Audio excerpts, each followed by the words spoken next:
Moussa Sanou, vous travaillez à la radio-télévision burkinabé, Bobo Dioulasso, en particulier donc, sur ce média gouvernemental.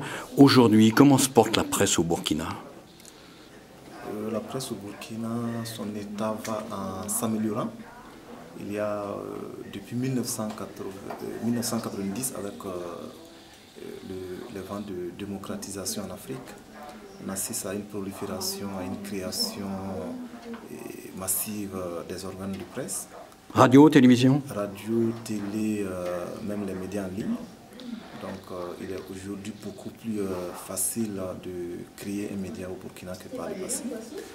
Ensuite, les journalistes également, depuis 1998, avec l'assassinat du premier journaliste qui s'appelait Norbert Zongo.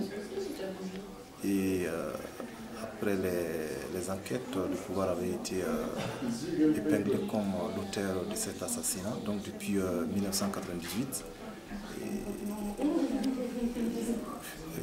il y a la liberté de la presse. Au Burkina, les journalistes sont plus libres.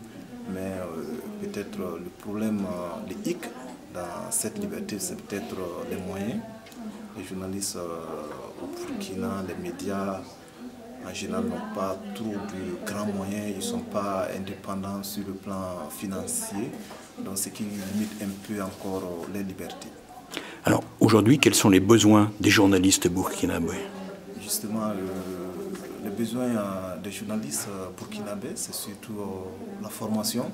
Ils ont besoin de beaucoup de formation parce que vous n'êtes pas sans ignorer qu'au Burkina,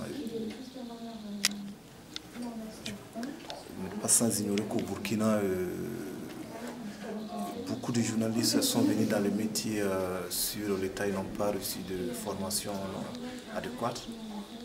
C'est souvent, ils viennent de nulle part, ils ne sont pas journalistes en tant que tels, peut-être à la recherche de l'emploi, ils sont engagés dans un organe de presse pour pouvoir y gagner quelque chose. Ce n'est pas des journalistes professionnels en tant que tels.